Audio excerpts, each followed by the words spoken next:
ஓம் நமோ வெங்கடேஷாய.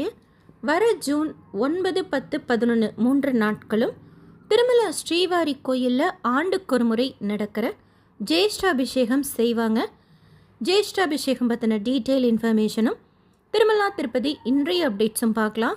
நீங்கள் இந்த 3 நாட்களில் ஏதாச்சும் ஒரு நாள் ஜேஷ்டாபிஷேகம் டிக்கெட் புக் பண்ணியிருந்தாலும், இல்லை ஜூன் 9, 10, 11 திருமலாவில் இருந்தாலும் ஜேஷ்டாபிஷேகம் இன்ஃபர்மேஷன்லாம் உங்களுக்கு யூஸ்ஃபுல்லாகவும் இன்ஃபர்மேட்டிவாகவும் இருக்கும்.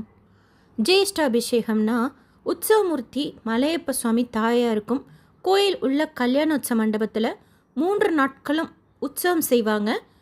கவசம் இல்லாமல், அதாவது வருஷம் ஃபுல்லாக பெருமாளும் தாயாரும் தங்க கவசத்தில் தான் இருப்பாங்க. இந்த 3 நாட்கள் மட்டும் அந்த தங்க கவசத்தை எடுத்து அதில் ஏதாவது ரிப்பேர் ஒர்க் இருந்தால் செய்து பாலிஷிங்கெல்லாம் செய்வாங்க. ஸோ அந்த அபிஷேகம்ங்கிறது ஆக்சுவல் விக்கிரகத்துக்கு மலையப்ப சுவாமி தாயாருக்கு நடக்கிறது தான் ஜேஷ்டாபிஷேகம்.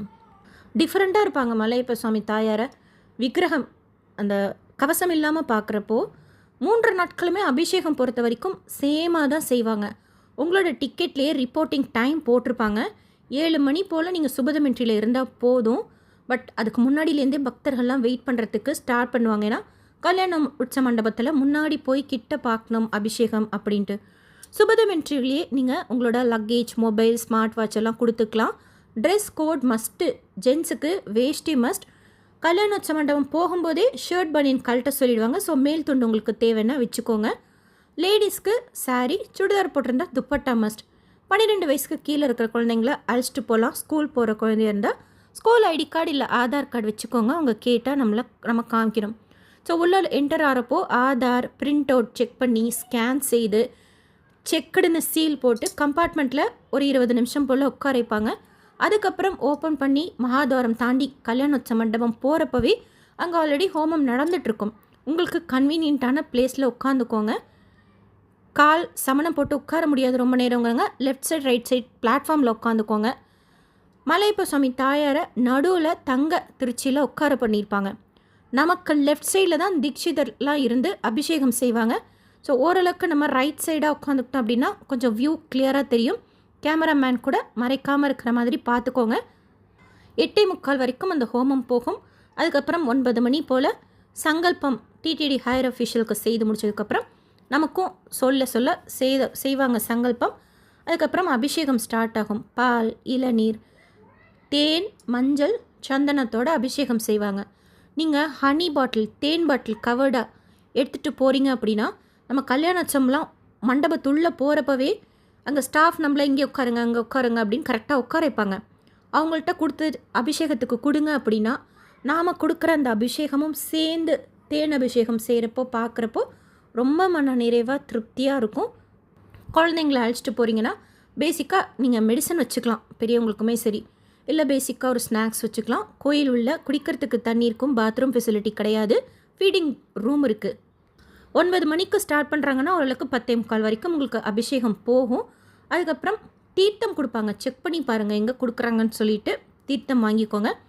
அக்ஷதை கொடுக்குறாங்கன்னா அதுவும் செக் பண்ணிக்கோங்க கொடுக்குறாங்களா எங்கே கொடுக்குறாங்கன்னு சொல்லிட்டு வாங்கிட்டு கொடிமரத்துலேருந்து உள்ளே போய் மூலவர் திருப்பதி வெங்கடாஜலபதி பெருமாளை ஜெயன் விஜயன் வரைக்கும் நின்று சுவாமி தர்ஷனம் பார்க்குறதுக்கு அனுமதிப்பாங்க. அதுக்கப்புறம் வெளியில் வர்றதுக்கு ஒரு 11:30 மணி ஆகிடும். அபிஷேகம் முடிகிறப்போ அலங்காரத்தில் நம்ம பார்க்க மாட்டோம். அபிஷேகம் முடிஞ்சதுக்கப்புறம் ஸ்க்ரீன் போட்டுருவாங்க. நம்ம அப்படியே மூலவரை பார்க்க போயிடுவோம். உற்சவமூர்த்தி அலங்காரத்தில் பார்க்கணும் அப்படின்னா கோயிலுக்கு வெளியில் சாயந்தரம் தான் பார்க்க முடியும். ஸோ டிக்கெட் புக் பண்ணியிருக்கிறீங்கன்னா இதான் ஜேஷ்டாபிஷேகத்தோட ப்ராசஸ். இதில் முதல் நாளும் 2வது நாளும் 9ஆம் தேதி 10ஆம் தேதி இந்த அபிஷேகம் முடிஞ்சதுக்கப்புறம் ஆஸ் யூஷுவல் கல்யாணோற்சவம், ஊஞ்சல் சேவா, ஆர்ஜித பிரம்மோற்சவம், சகசர தீப அலங்கார சேவா நடக்கும். 3வது நாள் மட்டும் கல்யாணோற்சவம், ஊஞ்சல் சேவா, ஆர்ஜித பிரம்மோற்சவம் கேன்சல் பண்ணிடுவாங்க. சகசர தீப அலங்கார சேவா ஆஸ் யூஷுவலாக நடக்கும். சாயந்தரம் நீங்கள் டிக்கெட் புக் பண்ணியிருந்தாலும், இல்லை நாங்கள் டிக்கெட்லாம் புக் பண்ணலை, வேறு ஏதோ ஒரு தரிசன டிக்கெட் போட்டிருக்கோம், இல்லை டிக்கெட்டே இல்லை நாங்கள் திருமலையில் இருக்கோம் அப்படின்னா ஒரு 4:30 மணி போல் வைபோத்சவ மண்டபத்துக்கு முன்னாடி ஒரு கேட் போட்டிருப்பாங்க மாடவீதியை ஒட்டி. அதை தாண்டி உள்ளடங்கி நீங்கள் நின்னீங்கன்னா பெருமாள் தாயாரோட வஜ்ர கவசம் 9ஆம் தேதி அலங்காரத்தில் நம்மளை தேடி வருவார். கிட்ட ஆரத்தி எடுத்துப்பார். நம்ம கிட்ட இருந்து சேவிக்கலாம். ரொம்ப அழகாக இருக்கும் அந்த வஜ்ர கவசம். அதுக்கு ஒரு ஸ்பெஷல் ஸ்டோரி கூட இருக்குது. பக்தர் ஒருவர் கனவுல வந்து பெருமாள் வஜ்ரக்கவசம் எனக்கு செய்யணும்னு சொல்ல அவர் மனசில் ஒரு அசம்ஷனில் ஒரு வஜ்ரக்கவசம் செய்கிறார். அது செய்துட்டு ஃபஸ்ட்டு காஞ்சிபுரம் போகிறார், ஸ்ரீரங்கம் போகிறார். எந்த பெருமாளுக்குமே அது சூட் ஆகவே இல்லை. அப்படின்ட்டு வருத்தப்பட்டுக்கிட்டே இருக்கிறப்போ திருமலைக்கு போய் மலையப்ப சுவாமிக்கு உடுத்த சொல்லி ஒருத்தவங்க சொல்கிறாங்க, சாத்த சொல்லி. அப்போ மலையப்ப சுவாமிக்கு வந்து சாத்துறப்போ பர்ஃபெக்டாக சூட் ஆகுது. ஸோ அதில் அவங்க பேர் கூட எழுதியிருக்கும். நீங்கள் 4:30 மணி போல் 9ஆம் தேதி வைபோட்ச மண்டபத்தில் இருந்தீங்கன்னா பெருமாளே அலங்காரத்தில் நம்மளை தேடி வருவார். ஆரத்தியோட கிட்ட தரிசனம் பண்ணலாம். அப்புறம் சகசர தீப அலங்கார சேவாவில் பெருமாள் தாயார் வஜ்ரக்கவசத்தில் தான் இருப்பார். நம்ம திருமலையிலேயே இல்லைனாலும் எஸ்பிசி சேனலில் பார்க்கலாம். நீங்கள் நெய்வேத்தியம் கொடுக்கணும்னு வச்சுக்கோங்க. W1 கேட் கிட்டேயோ N1 கேட் கிட்டேயோ கல்கண்டோ வாழைப்பழமோ மாம்பழமோ இல்லை ட்ரை ஃப்ரூட்ஸோ வச்சுக்கிட்டு வெயிட் பண்ணிங்கன்னா நாம் கிட்ட போய் பெருமாளை தரிசனம் செய்துட்டு நெய்வேத்தியம் கொடுக்கலாம். இல்லைனாலும் மாட வீதியில் எங்கே இருந்தாலும் பெருமாள் கோயில் போகிறதுக்குள்ளார வரைக்கும் தரிசனம் செய்யலாம். 9ஆம் தேதி 10ஆம் தேதி அதே மாதிரி சாயந்தரம் 4:30 மணி போல் வைபோட்ச மண்டபத்துக்கு முன்னாடி வெயிட் பண்ணிங்கன்னா முத்தங்கி சேவையில் பெருமாளும் தாயாரும் வருவாங்க. கிட்ட நம்ம தரிசனம் செய்யலாம். ஆஸ் யூஷுவல் சகஸ்ர தீப அலங்கார சேவாவில் முத்தங்கி சேவாவில் இருக்கிறப்போ நம்ம திருமலையிலே இல்லைனாலும் எஸ்பிசி சேனலில் பார்க்கலாம். மாட வீதியில் வர்றப்போ ஆஸ் யூஷுவல் நீங்கள் W1 கேட் கிட்டேயோ N1 கேட் கிட்டேயோ இருந்தீங்கன்னா நெய்வேத்தியமும் கொடுக்கலாம். 3ஆவது நாள் மட்டும் பெருமாளும் தாயாரும் கோயில் உள்ளேந்து அந்த பாலிஷ் செய்யப்பட்ட பளிச்சுன்னு இருக்கிற தங்க கவசத்தில் வருவாங்க. ஸோ கோபுரத்துக்கிட்ட இருந்தாலும் பார்க்கலாம், சகசர தீப அலங்கார சேவாலையும் பார்க்கலாம், டிவிலையும் பார்க்கலாம். மாட வீதியில் வர்றப்போ கிட்ட போய் நம்ம நெய்வேத்தியமும் கொடுக்கலாம். 3ஆவது நாள் அப்போ சாத்துற அந்த தங்க கவசம் தான் வருஷம் ஃபுல்லாக சாத்தி அப்போல்லாம் அந்த அபிஷேகத்தோடு தான் அடுத்தடுத்து நடக்கிற அபிஷேகமெல்லாம் செய்வாங்க. அடுத்து இந்த ஜேஷ்டாபிஷேகத்தை தான் இந்த தங்க கவசம் எடுப்பாங்க. ஸோ இதான் ஜேஷ்டாபிஷேகம். டிக்கெட் புக் பண்ணியிருந்தீங்கனாலும் புக் பண்ணல, இந்த 3 நாட்களில் திருமலாவில் இருக்கிறீங்க, இல்லை நம்ம வீட்டிலே இருந்து பார்க்கணுன்னாலும் இன்ஃபர்மேஷன் அடுத்து திருமலா திருப்பதி அப்டேட்ஸ் பார்க்கலாம். அண்ட் ஜேஷ்டாபிஷேகம் டிக்கெட் நீங்கள் புக் பண்ணியிருக்கிறீங்க அப்படின்னா வீட்டுக்கு வந்ததுக்கப்புறம் உங்கள் மொபைல்லே எஸ்பிசி சேனலில் செக் பண்ணி பாருங்கள். அந்த டேட் போட்டு ஜேஷ்டாபிஷேகம்னு கேமராவில் நம்ம விழுந்திருந்தோம் அப்படின்னா நாமளே பார்க்குறதுக்கு ஹாப்பியாக இருக்கும். கீழ் திருப்பதியில் 5 மணி போல் சாயந்தரம் கவுண்டர் ஓப்பன் பண்ணி மறுநாளைக்கு உண்டான டோக்கனும் அதற்கு அடுத்த நாள் அதிகாலைக்கு உண்டான டோக்கனும் கொடுக்குறாங்க. அதே மாதிரி இன்றைக்கி 5 மணி போல் கவுண்டர் ஓப்பன் பண்ணி நாளைக்கு உண்டான டோக்கன் 16,000 போல் கோட்டை ஓப்பன் பண்ணியிருக்கிறாங்க. அதுக்கு 3 மணிலேருந்தே பக்தர்கள் வெயிட் பண்ணிட்டு இருந்துருக்குறாங்க. ரயில்வே ஸ்டேஷனுக்கு முன்னாடி விஷ்ணு நிவாசமோ, பஸ் ஸ்டாண்டு கிட்ட ஸ்ரீனிவாசம் காம்ப்ளெக்ஸோ, அலிப்பெரி பாலாஜி பஸ் ஸ்டாண்ட் கிட்ட இருக்கிற பூதேவி காம்ப்ளெக்ஸில் ஒரு 3 மணிக்கெலாம் இருக்கிறோம் அப்படின்னா ஆதாரோட கவுண்டர் ஓப்பன் பண்ணுறப்போ ஷியோராக டோக்கன் கிடைக்கும். ரஃபாக 10 மணிக்கெலாம் தீந்துடுது டோக்கன்ஸ் இப்போதைக்கு. போக போக இது கொஞ்சம் மாறும். ஏன்னா ஸ்கூல்லாம் ஓப்பன் ஆச்சு அப்படின்னா நாளைக்கு எப்போவுமே புதன்கிழமை வியாழக்கிழமைக்கு உண்டான டோக்கன் மட்டும்தான் கொடுப்பாங்கங்கிறதுனால இன்னும் கொஞ்சம் சீக்கிரமாகவே தீந்துடும். 7-7:30 மணிக்கிழமை. ஸோ 2 மணிக்கெலாம் இப்போ நாளைக்கு நீங்கள் வாங்க போகிறீங்க டோக்கன் அப்படின்னா இப்போ இந்த 3 இடங்களில் சொன்ன மாதிரி ஏதாச்சும் ஒரு இடத்துல ஆதாரோடு நிற்கிறப்போ ஷியோராக உங்களுக்கு டோக்கன் கிடைக்கும்.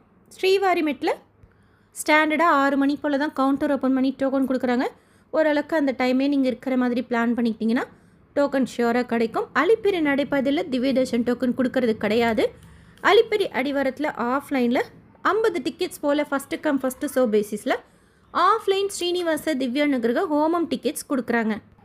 டைரக்ட் சர்வதர்ஷனத்தில் சுவாமி தரிசனம் பார்க்குறதுக்கு 12 மணி நேரம் ஆறதா டிடிடியில் மென்ஷன் பண்ணியிருக்கிறாங்க.